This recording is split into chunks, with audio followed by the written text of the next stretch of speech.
The sound you hear is not the sea. It is the sound of absolute silence descending on a quiet Tunisian suburb. It is the sound of a Boeing 707 flying far off the coast, its electronic payload wiping the local communications grid clean. You see a quiet villa, its target, Khalil al-Wazir, unaware that every line of communication to the outside world has just been severed. The forces arrayed against him are the best in the world, and they have been hunting him for 20 years. Tonight, we detail the most audacious, technically brilliant, and chillingly effective assassination mission in the history of modern espionage. This is real crime on a global scale. You're listening to Midnight Crime Story. Dim the lights, lock your doors, and listen to the hunt. The Mediterranean Sea stretched endlessly under the April moonlight, its dark waters concealing secrets that governments would deny for decades. In the depths of this ancient sea, a story was unfolding that would reshape the landscape of Middle Eastern espionage forever. Tonight, we journey into the shadows of one of the most audacious and meticulously planned operations in intelligence history. A mission so precise, so clinically executed, that it would become the gold standard for surgical strikes in the world of covert operations. This is the story of how the most feared intelligence agency on Earth hunted down one of their most dangerous adversaries. It is a tale of patience, precision, and the terrifying efficiency that comes when political will meets unlimited resources and decades of operational experience. The target was not just any terrorist leader, but a man whose strategic mind had orchestrated some of the most devastating attacks against Israeli civilians. His name was Khalil Ibrahim al-Wazir, though the world knew him by his nom de guerre, Abu Jihad, the father of holy war. But before we dive into the depths of this operation, before we examine the chilling precision with which this mission was executed, we must first understand the man who had become Israel's most wanted fugitive. We must comprehend the path that led from a refugee camp in Gaza to the luxurious neighborhoods of Tunis, where the final chapter of this deadly game would be written in blood. The story begins not in the conference rooms of Tel Aviv or the training facilities hidden in the Israeli desert, but in the cramped confines of a refugee camp where a young Palestinian boy was learning lessons that would shape the future of an entire region. Khalil al-Wazir was born in 1935 in the village of Ramla, a place that would cease to exist in its original form just 13 years later. When the dust settled after the 1948 Arab-Israeli War, young Khalil found himself among the hundreds of thousands of Palestinians displaced from their homes, living in the overcrowded refugee camps of Gaza. It was here, in these temporary shelters that became permanent prisons of poverty and desperation, that al-Wazir first encountered the ideology that would consume his life. The camps were breeding grounds for resentment, places where stories of lost homes and murdered relatives were passed down like sacred texts. Every tent, every makeshift dwelling held families who had lost everything. And in this atmosphere of collective trauma, young men like al-Wazir began to dream not just of return, but of revenge. By his early 20s, al-Wazir had already distinguished himself as a natural organizer and strategic thinker. While other young Palestinians channeled their anger into spontaneous acts of violence, al-Wazir understood that effective resistance required something far more sophisticated. He began studying military tactics, learning from the guerrilla campaigns that were reshaping conflicts across the developing world. He read about the Irish Republican Army, the Algerian independence fighters, and the Vietnamese revolutionaries who were proving that asymmetric warfare could humble even the most powerful militaries.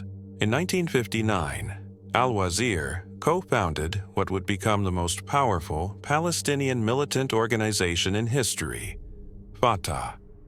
The name itself was a reverse acronym, reading backward as Palestinian National Liberation Movement. But this was no ordinary terrorist group. Under al-Wazir's influence, Fatah became something unprecedented in the Palestinian resistance. A disciplined, hierarchical organization that combined the cell structure of underground movements with the strategic planning capabilities of a modern military force. Al-Wazir's genius lay not in his ability to inspire suicide bombers or orchestrate random acts of terror, but in his understanding of how to build an organization that could survive and evolve over decades. He created recruitment networks that stretched across the Arab world, established training camps in multiple countries, and developed supply chains that could move weapons and operatives across international borders with remarkable efficiency. While other Palestinian leaders gave fiery speeches, al-Wazir was quietly building the infrastructure of revolution. The first major operation that brought al-Wazir to international attention occurred in 1965, when Fatah operatives attempted to blow up Israel's national water carrier. The attack failed, but its significance was not lost on Israeli intelligence analysts. This was not the work of angry young men with homemade bombs. This was the product of careful planning, professional reconnaissance, and sophisticated logistics. Someone with military training and strategic vision was organizing Palestinian resistance in ways that had never been seen before. Throughout the late 1960s and early 1970s, al-Wazir's influence continued to grow. He established himself as Yasser Arafat's most trusted lieutenant and the primary architect of Fatah's military operations. While Arafat focused on politics and international diplomacy, al-Wazir concentrated on what he did best, planning and executing attacks that would maximize psychological impact while minimizing the risk to his operatives. His methods were coldly professional. Al-Wazir understood that terrorism was ultimately a form of psychological warfare, designed not just to kill enemies but to create a climate of fear that would force political change. He studied the techniques used by successful insurgent movements throughout history, adapting their methods to the unique circumstances of the Palestinian struggle. He developed protocols for cell security that made infiltration extremely difficult, created redundant command structures that could survive the loss of key personnel, and established safe houses and escape routes that allowed operatives to disappear into the civilian population after completing their missions.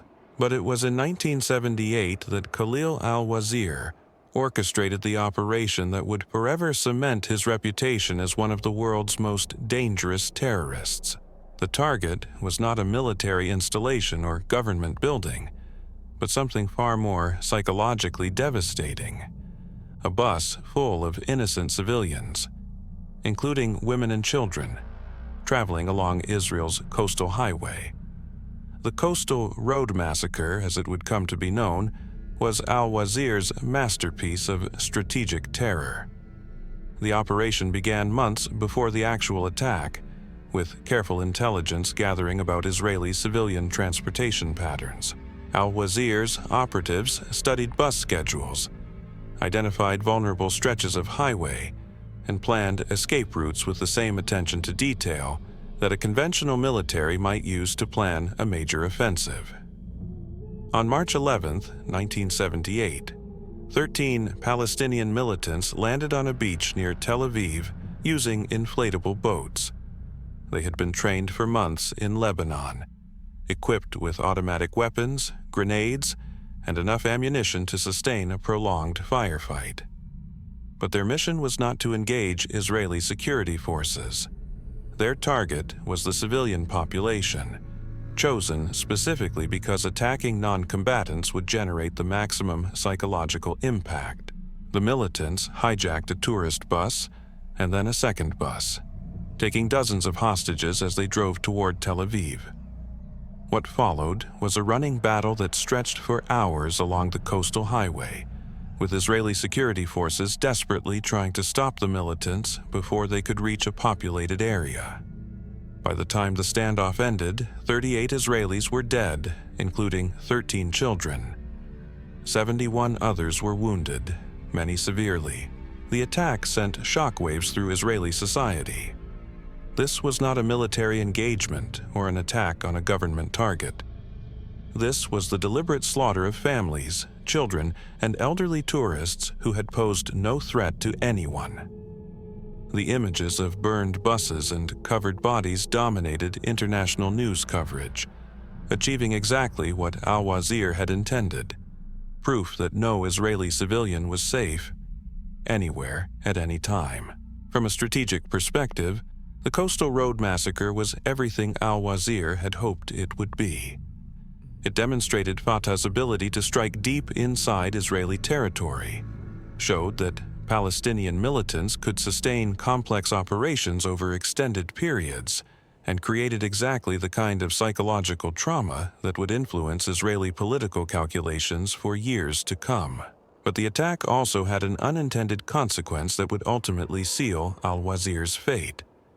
The brutality of the massacre, particularly the targeting of children, galvanized Israeli public opinion in ways that previous attacks had not. The images of young victims became seared into the Israeli collective consciousness, creating a level of anger and determination that transcended normal political divisions. Even Israelis, who had previously opposed military operations in Lebanon, now supported whatever measures were necessary to eliminate the Palestinian leadership responsible for such atrocities.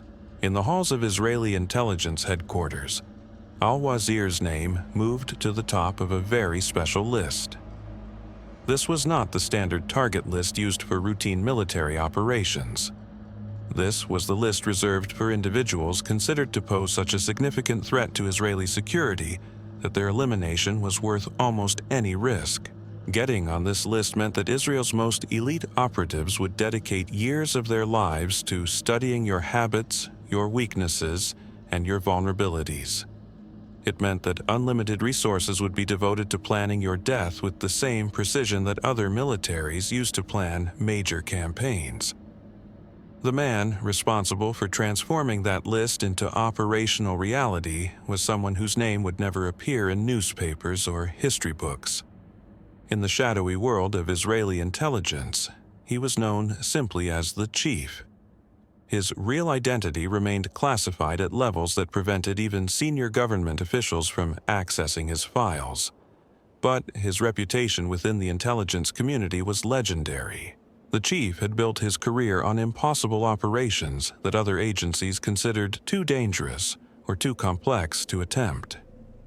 He had orchestrated assassinations in hostile capitals, extracted agents from behind enemy lines, and eliminated threats that conventional military forces could never reach.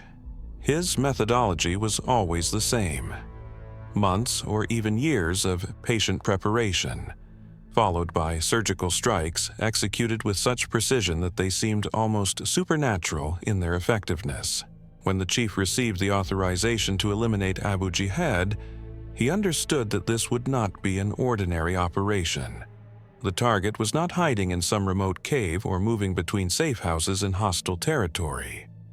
Khalil al-Wazir had established himself in Tunis as a legitimate political figure, protected by the Tunisian government and surrounded by the diplomatic immunities that came with his official status within the Palestine Liberation Organization. He lived openly in an upscale neighborhood, attended public meetings, and maintained a lifestyle that suggested he felt completely secure in his adopted home. This apparent security would prove to be his greatest vulnerability. After years of living in the shadows, constantly moving between hiding places and safe houses, al-Wazir had grown comfortable with the routines of normal life. He drove the same routes to his office, ate at the same restaurants, and maintained a schedule that could be observed and analyzed by patient watchers. For an intelligence organization with unlimited resources and infinite patience, such predictability was like a roadmap to assassination. The Chief's first task was assembling a team capable of executing what would become one of the most complex assassination operations in modern history. This was not a mission for ordinary soldiers or even elite commandos. What was needed were operatives who could blend seamlessly into civilian populations, speak multiple languages fluently, and maintain their cover identities under the most intense pressure. They needed to be equally comfortable navigating diplomatic receptions and engaging in close-quarters combat. Above all, they needed to be individuals who could kill efficiently and without hesitation, then disappear into crowds as if they had never existed. The selection process took months. Candidates were drawn from Israel's most elite units. Former members of Sayeret Matkal, the General Staff Reconnaissance Unit that served as Israel's premier special forces organization. Graduates of the naval commandos who specialized in amphibious operations, and veterans of Unit 269, the counterterrorism unit that had earned its reputation in hostage rescue operations. But technical skills alone were not sufficient. The chief was looking for individuals who possessed something far rarer, the psychological profile necessary for deep cover operations in hostile territory. Each potential operative underwent psychological evaluation that would have impressed intelligence agencies anywhere in the world. They were tested for their ability to maintain false identities under interrogation, their capacity to function normally in social situations while carrying lethal weapons, and their emotional stability when faced with the possibility of capture and torture. The final selection included individuals who could pass for European tourists, Arab businessmen, and international journalists. When the operation commenced, they would become ghosts, moving through Tunisia with identities so carefully constructed that they could withstand investigation by professional intelligence services. While the human assets were being selected and trained, another team was working on what would prove to be the most challenging aspect of the entire operation: logistics. Assassinating Abu Jihad in Tunis was not simply a matter of sending killers to his doorstep. Tunisia was nearly 1,500 miles from Israel, across hostile territory and international waters. The operatives would need to reach the target, complete their mission, and escape before Tunisian security forces could respond. This required a level of coordination between multiple agencies and military branches that had never been attempted before. The solution that emerged from months of planning sessions was as audacious as it was complex. Rather than attempting to infiltrate operatives through conventional means, the operation would rely on a sophisticated combination of naval insertion, airborne support, and electronic warfare that would allow the assassination team to appear and disappear like phantoms in the night. The centerpiece of this logistical marvel was a modified Israeli Navy vessel that had been quietly converted for special operations. From the outside, it appeared to be an ordinary commercial ship, complete with civilian markings and registration papers that would pass casual inspection. But hidden within its hull were sophisticated communications equipment, high-speed patrol boats, and living quarters designed to support extended covert operations. This floating base would position itself in international waters off the Tunisian coast, serving as a staging area for the final phase of the mission. Supporting this naval component would be a specially modified Boeing 707 aircraft that represented the cutting edge of electronic warfare technology. The aircraft had been stripped of its passenger compartments and filled with sophisticated jamming equipment capable of disrupting communications across a wide spectrum of frequencies. When the assassination team moved into action, this flying command center would ensure that Tunisian security forces would find their radios dead, their telephone networks compromised, and their ability to coordinate a response severely degraded. But perhaps the most crucial element of the operation was the advance team that had been infiltrating Tunisia for weeks before the main assault. These operatives had entered the country using a variety of cover identities, establishing themselves as tourists, businessmen, and journalists. Their mission was not to participate in the assassination itself, but to create the intelligence foundation that would make the operation possible. Working with the patience of archaeologists, these advanced operatives mapped every detail of Abu Jihad's daily routine. They identified the routes he traveled to and from his office, cataloged the security measures protecting his residence, and documented the response times of local police and military units.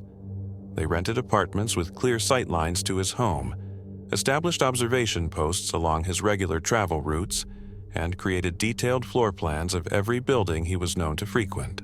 The intelligence picture that emerged from this surveillance was remarkably complete.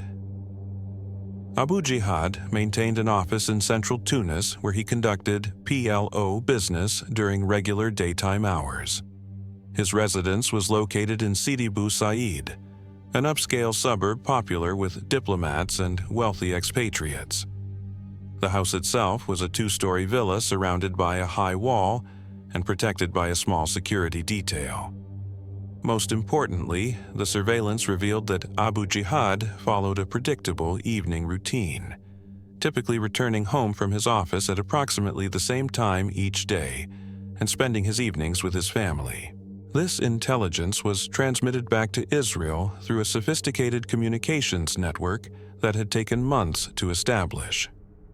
Messages were passed through a series of intermediaries, coded using techniques that would be virtually impossible to break even if intercepted.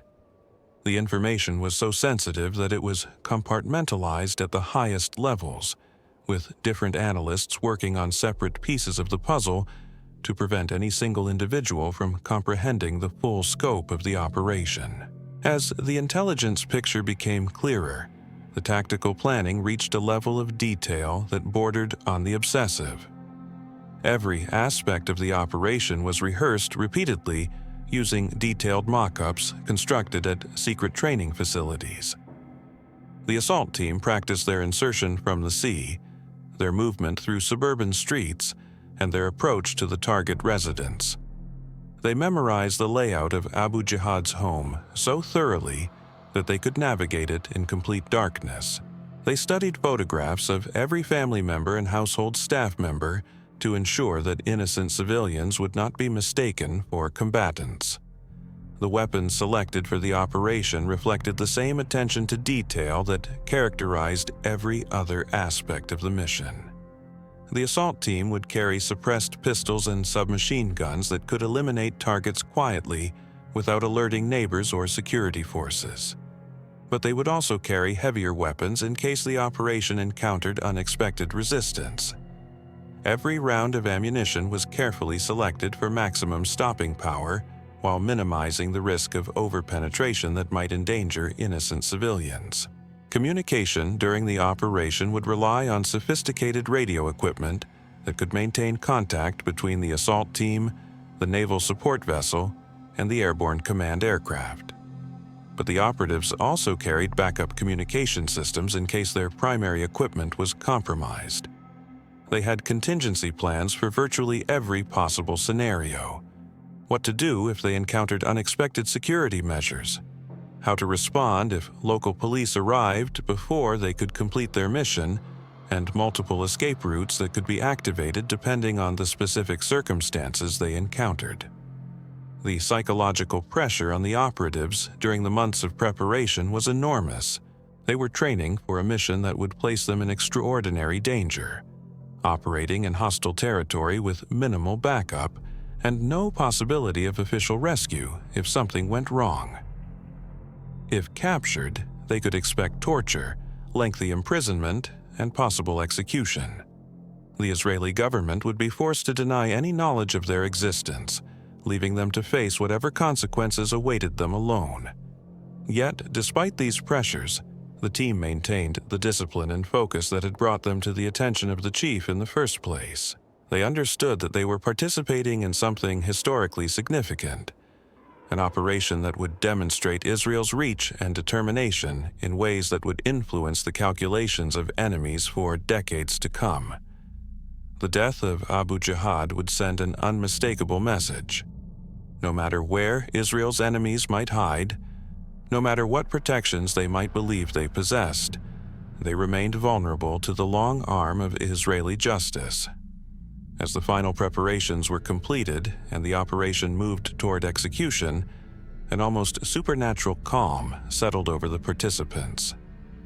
Months of intensive planning had created a machine of remarkable precision, with every component designed to function perfectly in coordination with every other element. The advanced teams were in position.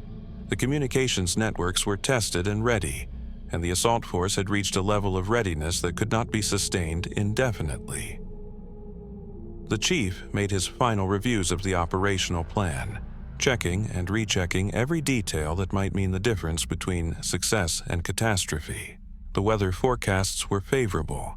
The intelligence on Abu Jihad's schedule remained current, and the diplomatic situation provided a window of opportunity that might not remain open for long. All that remained was to give the final authorization that would set in motion a chain of events that could not be reversed. In the pre-dawn hours of April 16, 1988, the final pieces of this elaborate chess game began moving into position. The chief received word that all elements were ready. The modified naval vessel had reached its designated coordinates in international waters. The Boeing 707 electronic warfare aircraft was airborne and maintaining its holding pattern, and the advanced teams scattered throughout Tunis had confirmed that Abu Jihad was following his normal evening routine. The authorization came through encrypted channels at exactly 9:47 p.m. local time. 4 simple words that represented months of preparation and millions of dollars in resources.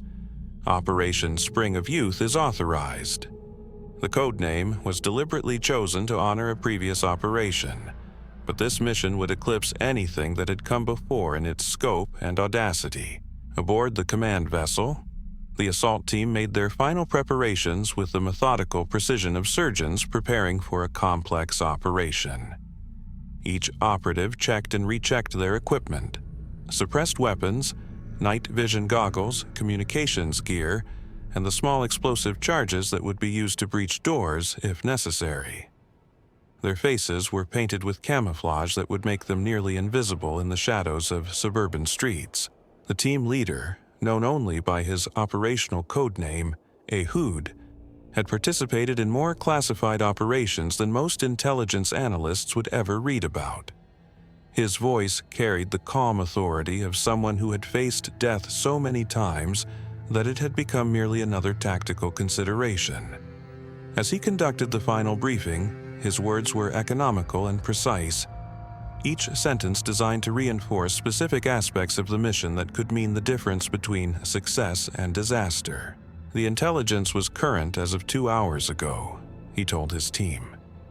Abu Jihad had returned to his residence in Sidi Bou Said at his usual time, accompanied by his standard security detail of 4 men. The household staff had been dismissed for the evening, leaving only the target, his immediate family, and the guards. The local police station was operating with a skeleton night crew, and the nearest military installation was over 30 minutes away, even if they responded immediately to reports of gunfire. The route from the beach to the target residence had been rehearsed so many times that each operative could navigate it blindfolded. They would move in 2 teams: the primary assault group that would enter the villa and eliminate the target, and a security team that would establish a perimeter and ensure their escape route remained clear. Communication would be maintained through throat microphones and bone conduction earpieces that would allow them to coordinate silently, even in close proximity to the enemy. As the briefing concluded, each operative performed the private rituals that had sustained them through previous missions. Some checked photographs of family members tucked into waterproof pouches. Others recited prayers in languages their enemies would never suspect they knew. But all of them shared the same psychological preparation: the deliberate suppression of normal human emotions that might interfere with the clinical efficiency required for close-quarters killing. At 11:15 p.m., the high-speed insertion boats were lowered into the Mediterranean's dark waters. These craft represented the cutting edge of naval special operations technology, designed to approach enemy coastlines virtually undetected. Their hulls were coated with radar-absorbing materials, their engines muffled to reduce acoustic signatures, and their wake patterns minimized through sophisticated hydrodynamic design. In the hands of expert coxswains, they could deliver assault teams to hostile beaches with a precision that conventional military forces could never achieve. The journey to the Tunisian coast took 47 minutes, with the boats maintaining radio silence throughout the approach. The only sounds were the whisper of water against specially designed hulls and the controlled breathing of operatives who had learned to manage their fear through years of training that pushed human endurance to its absolute limits. Each man knew that discovery during this vulnerable phase would likely mean death for the entire team, either through direct combat with superior numbers or through the diplomatic consequences that would follow their capture. Meanwhile, high above the Mediterranean, the Boeing 707 electronic warfare aircraft had begun its contribution to the operation. At precisely midnight, sophisticated jamming equipment began disrupting communications across a carefully calculated spectrum of frequencies. The effect was subtle but devastating. Telephone networks experienced unexplained outages, police radio systems suffered from intermittent static, and military communication centers found themselves unable to establish reliable contact with the field units. The jamming was precisely calibrated to appear like routine technical difficulties rather than deliberate sabotage. Tunisian communications technicians who noticed the problems would assume they were dealing with atmospheric interference or equipment malfunctions, buying precious time before anyone realized that their communication networks were under deliberate attack. By the time the true nature of the disruption became apparent, the assault team would have completed their mission and disappeared back into the darkness from which they had emerged. The insertion boats reached the designated landing site at 12:03 a.m., their silent approach undetected by the coastal surveillance systems that protected Tunisia's diplomatic quarter. The beach was a narrow strip of sand nestled between rocky outcroppings, chosen specifically because it provided concealment from casual observation while offering direct access to the road network that connected to Abu Jihad's neighborhood. The operatives moved ashore with the fluid efficiency of predators entering their hunting ground. Within minutes, the boats had been hidden among the rocks, and their crews had established concealed observation posts that would monitor the beach for signs of discovery. The assault teams began their movement inland, following routes that had been memorized through months of study using satellite photographs and intelligence reports from the advanced teams. The suburban streets of Sidi Bou Said presented a surreal landscape in the pre-dawn hours. This was one of Tunisia's most prestigious neighborhoods, where diplomats and wealthy expatriates lived behind high walls and villas that spoke of prosperity and security. The irony was not lost on the Israeli operatives that their target had chosen to hide among the very symbols of the peaceful, prosperous life that his terrorist activities had denied to so many innocent victims. Moving through these quiet streets required a different kind of skill than the conventional military tactics the operatives had learned in their original training. Here, stealth meant something far more sophisticated than simply avoiding detection by enemy sentries. It meant moving through a civilian environment without creating any disturbance that might be noticed by curious neighbors, barking dogs, or the automated security systems that protected many of the expensive homes. The advanced teams had spent weeks studying the patterns of normal nighttime activity in the area. They had identified which houses contained light sleepers who might be awakened by unusual sounds, which properties had motion-activated lighting systems, and which streets were patrolled by private security services hired by wealthy residents. This intelligence allowed the assault teams to move like ghosts through the suburban landscape, following precise routes that minimized their chances of accidental discovery. Abu Jihad's villa sat on a corner lot surrounded by a white stone wall that rose nearly 8 feet above the sidewalk. The property was larger than most in the neighborhood, with mature olive trees that provided natural concealment, and a circular driveway that allowed vehicles to approach the main entrance without backing into the street. Intelligence reports indicated that the security detail typically maintained one guard at the front gate, one patrolling the grounds, and two positioned inside the house itself. The assault team reached their final staging position at 12:31 a.m., taking cover behind a neighboring villa whose residents were confirmed to be traveling abroad. From this vantage point, they could observe the target property while remaining invisible to any casual surveillance. The team leader used hand signals to coordinate the final approach, dividing his men into the predetermined assault groups while maintaining constant communication with the support elements positioned along their escape route. The perimeter security team moved first, establishing overwatch positions that would allow them to engage any external threats while providing early warning if Tunisian security forces began responding to the operation. These operatives were armed with suppressed sniper rifles that could eliminate threats at distances exceeding 300 meters, ensuring that the assault team would not be trapped inside the target building if the operation was discovered prematurely. At exactly 12:45 a.m., the primary assault team began their approach to Abu Jihad's villa. They moved with a coordination that spoke of countless hours of rehearsal, each man knowing precisely where his teammates would be at every moment of the operation. The lead operative reached the wall surrounding the property and deployed a specialized ladder that would allow the team to scale the barrier without creating noise that might alert the guards inside. The first man over the wall was a specialist in close-quarters combat, whose job was to eliminate any exterior guards before they could raise an alarm. He landed silently in the garden and immediately identified the location of the roving sentry, a young Palestinian who was walking a predictable patrol pattern around the villa's perimeter. The guard died without making a sound, killed by a suppressed pistol shot delivered with surgical precision from less than 10 feet away. The remaining members of the assault team followed quickly, spreading out across the villa's grounds according to a plan that had been rehearsed dozens of times using detailed mock-ups. They moved through the shadows cast by olive trees and decorative shrubs, approaching the main building from multiple angles to prevent any of the interior guards from organizing effective resistance. The villa's architecture worked in their favor.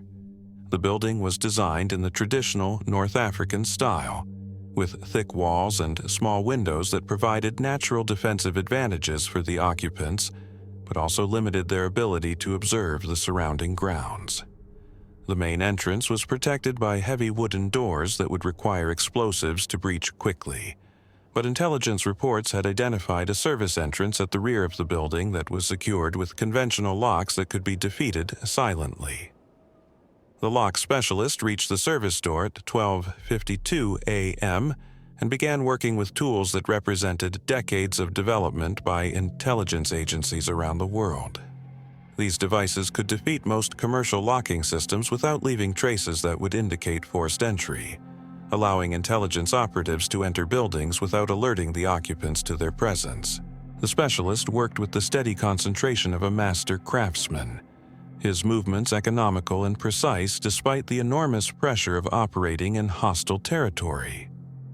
While the lock was being defeated, the other members of the assault team positioned themselves to exploit the entry point once it became available. They had studied detailed floor plans of the villa's interior, memorizing the location of every room, every piece of furniture, and every potential hiding place that might be used by guards or family members. Their night vision equipment allowed them to see clearly in conditions that would leave normal humans effectively blind, giving them a decisive advantage in the close-quarters combat that was about to unfold. The service door opened at 12:54 a.m., and the assault team flowed into the villa with the fluid precision of water finding its way through the smallest opening. They moved through the building's corridors like smoke, their suppressed weapons ready to eliminate any threat that presented itself, while avoiding harm to innocent family members who posed no danger to the operation's success. The first guard they encountered was positioned at the base of the main staircase, apparently dozing in a chair that gave him a clear view of the front entrance.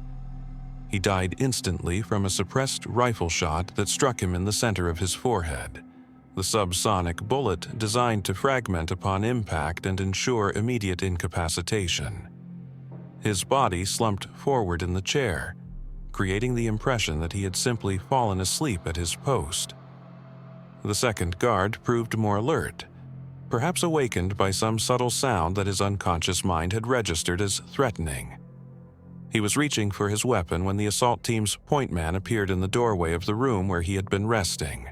The guard managed to open his mouth, possibly to shout a warning, before a suppressed pistol shot ended his life with the same clinical efficiency that had characterized every aspect of this operation. Abu Jihad himself was located in his study on the villa's second floor, apparently working late into the night on documents related to PLO business. The intelligence reports had been accurate. He maintained a schedule that made him predictable and vulnerable to exactly the kind of surgical strike that was now unfolding around him. He looked up from his papers as the assault team entered his study, his expression showing confusion rather than fear, as his mind struggled to process what was happening. For a brief moment, time seemed suspended, as the architect of so many terrorist attacks found himself face to face with the representatives of the organization he had spent his life trying to destroy. Abu Jihad reached for a pistol on his desk beside all that lay his papers, but the movement was far too slow to matter. The team leader's suppressed rifle fired 3 times in rapid succession, each shot placed with the precision that comes from years of training in the most demanding military schools on Earth.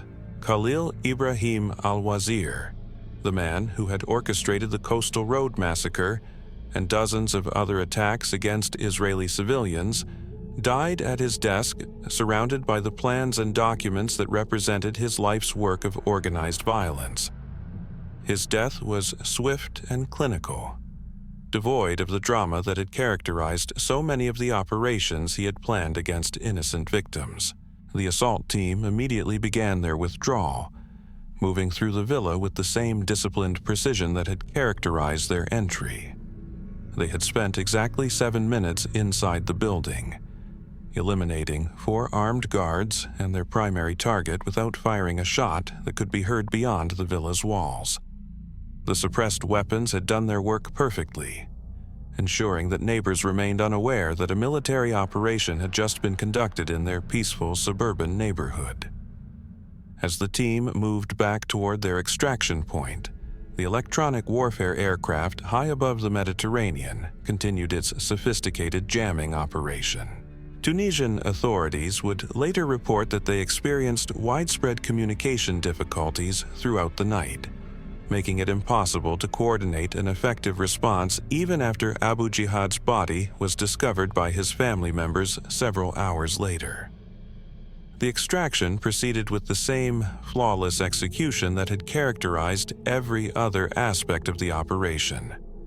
The assault teams reached their concealed boats without encountering any opposition, the Tunisian coastal surveillance systems having failed to detect their original insertion or their departure. By 2:15 a.m., they were back aboard their command vessel and beginning the journey home to Israel, leaving behind only questions that would never be satisfactorily answered. The discovery of Abu Jihad's body sent shockwaves through the Palestinian leadership and the broader Arab world. Here was a man who had been considered untouchable, protected by distance, diplomatic immunity, and the security apparatus of a sovereign nation. Yet he had been eliminated with such precision and stealth that his killers had vanished without leaving any evidence of their identities or nationalities. Tunisian authorities launched an immediate investigation, but they found themselves grappling with a crime scene that yielded virtually no useful forensic evidence. The operatives had worn gloves throughout the operation. Their weapons had been equipped with brass catchers that prevented spent cartridges from being left behind, and their careful movement through the villa had avoided disturbing anything that might provide clues about their methods or origins. The international response was swift and predictable. Arab governments condemned what they characterized as a blatant violation of Tunisian sovereignty and an act of state terrorism. The Palestine Liberation Organization called for revenge attacks against Israeli targets worldwide. But beneath the public outrage was a more subtle recognition of what the operation had demonstrated. No Palestinian leader, regardless of their location or protection, was beyond the reach of Israeli retribution. In Israel, government officials maintained the careful ambiguity that had become standard procedure for operations that could never be officially acknowledged.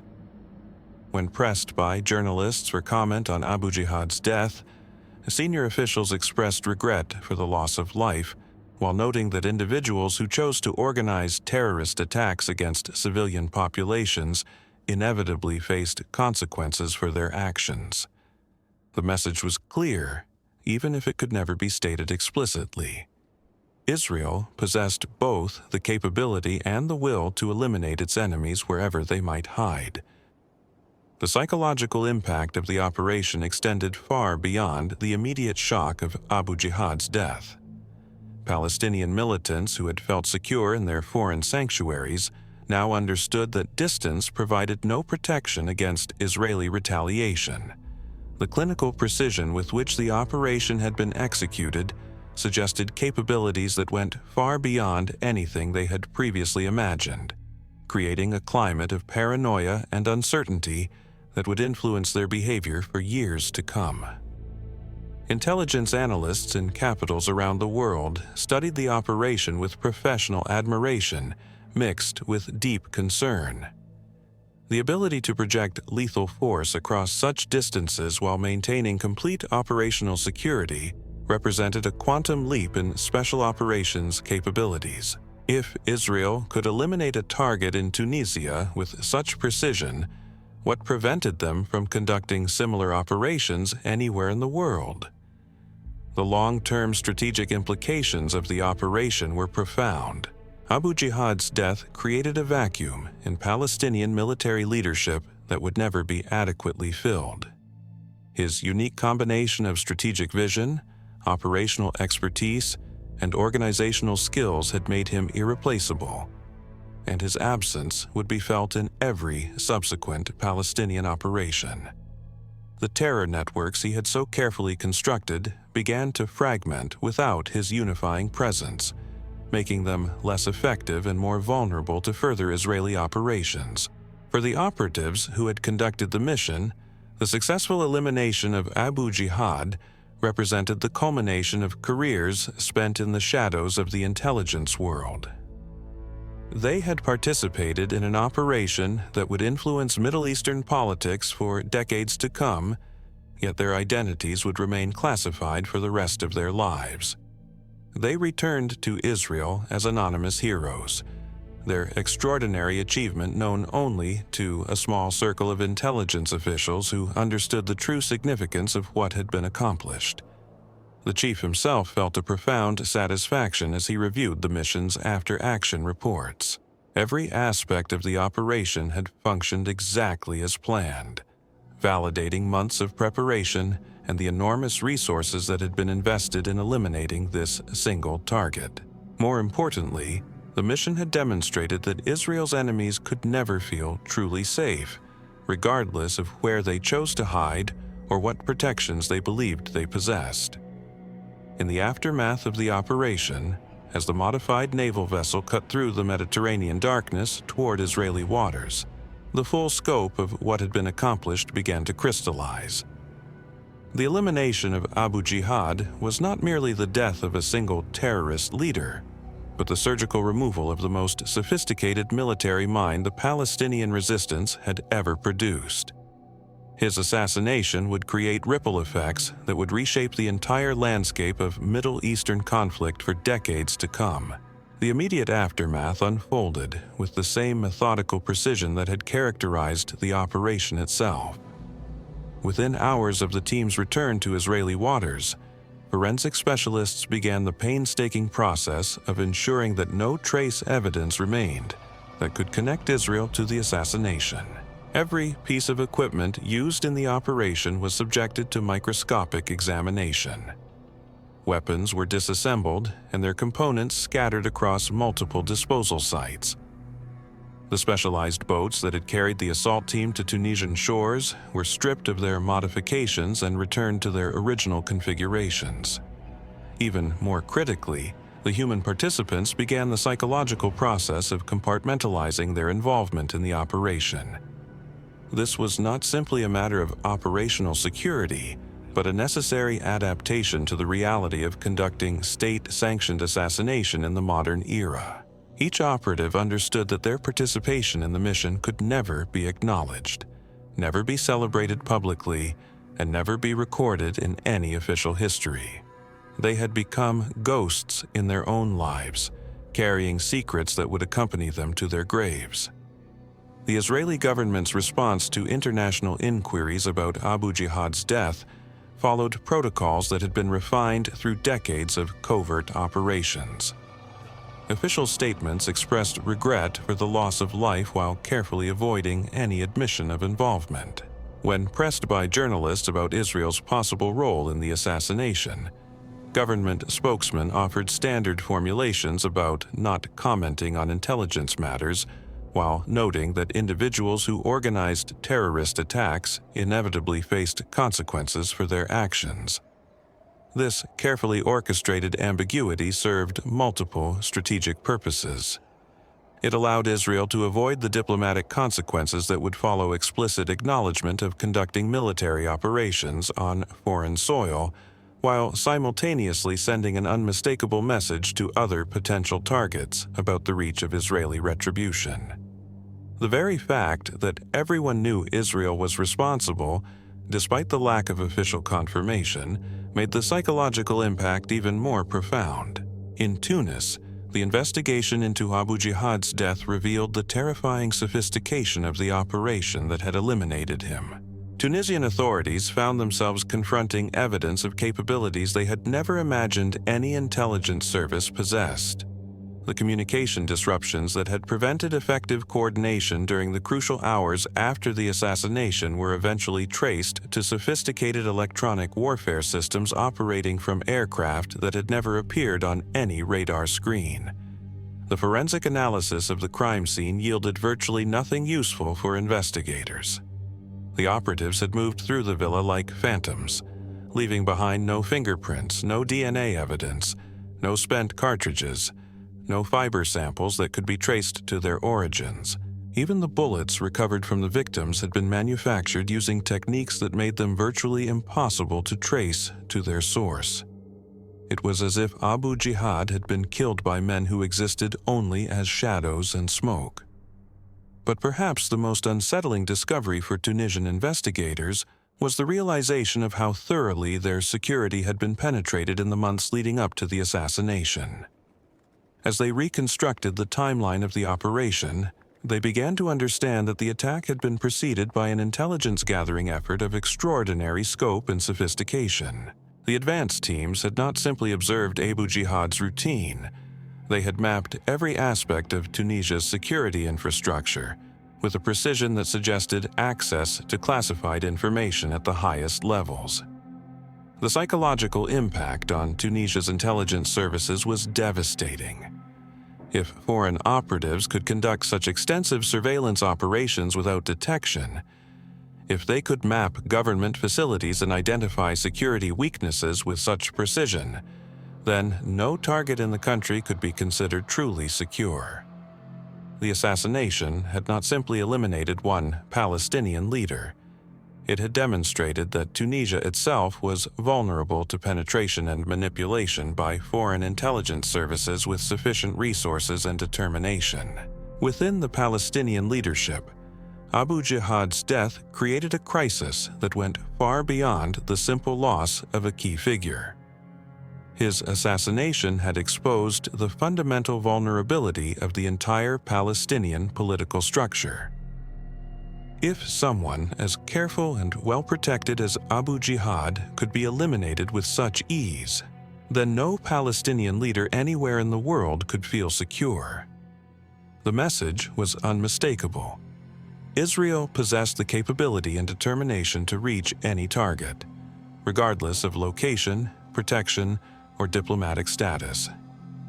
The operational methodologies that Abu Jihad had developed over decades of organizing resistance operations began to unravel almost immediately after his death.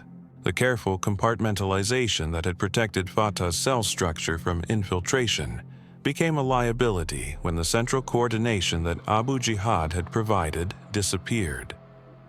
Without his unifying strategic vision, the various Palestinian factions began to pursue independent and often contradictory objectives, making their operations less effective and more vulnerable to Israeli countermeasures.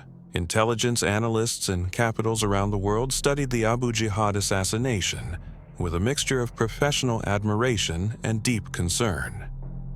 The operation represented a new benchmark in special operations capabilities, demonstrating techniques and technologies in the intelligence community. The ability to project lethal force across such distances while maintaining complete operational security suggested that Israel had developed capabilities that fundamentally altered the strategic balance in the Middle East. The European intelligence services were particularly concerned about the implications of the operation. If Israel could conduct such sophisticated operations in Tunisia, a country with which it maintained no diplomatic relations and where it had no official presence, then similar operations could potentially be conducted anywhere in Europe. The assassination demonstrated that geographic distance and sovereign borders provided no meaningful protection against a determined adversary with sufficient resources and expertise. American intelligence officials found themselves in the peculiar position of admiring the operational excellence of the Abu Jihad assassination while simultaneously worrying about its broader implications. The operation represented exactly the kind of precise, surgical strike that American Special Operations Forces aspired to conduct, executed with a level of professionalism that exceeded anything in recent memory. Yet it also demonstrated capabilities that made even the United States vulnerable to similar operations if political relationships ever deteriorated to that point. The Soviet Union's response to the assassination was more complex, reflecting the broader strategic calculations that governed their Middle Eastern policies. While they publicly condemned the operation as an act of state terrorism, Soviet intelligence analysts privately acknowledged the extraordinary sophistication of what Israel had accomplished. The operation demonstrated capabilities that the KGB itself might struggle to replicate, suggesting that Israeli intelligence had achieved a level of operational excellence that commanded respect even from adversaries. Within Israel itself, the successful elimination of Abu Jihad was celebrated in the shadowy world of intelligence professionals who understood its true significance. The operation had validated years of investment in developing capabilities that allowed Israel to project power far beyond its borders while maintaining the plausible deniability that prevented diplomatic consequences. More importantly, it had demonstrated to Israel's enemies that distance provided no sanctuary from retribution. The chief found himself in the unique position of having orchestrated one of the most successful intelligence operations in modern history, while being unable to discuss it with anyone outside the smallest circle of officials cleared for such information. The operational success was personally satisfying, but the broader strategic implications were even more significant. The assassination had fundamentally altered the psychological dynamic between Israel and its enemies, creating a climate of uncertainty and fear that would influence their calculations for decades to come. For the individual operatives who had participated in the mission, the return to normal life presented its own challenges. They had participated in an operation of historical significance, yet they could never discuss their role with family members, friends, or even most of their professional colleagues. The knowledge of what they had accomplished became a secret burden, isolating them even within the close-knit community of special operations veterans who understood the psychological costs of such work. The long-term strategic consequences of Abu Jihad's assassination continued to unfold over the months and years that followed.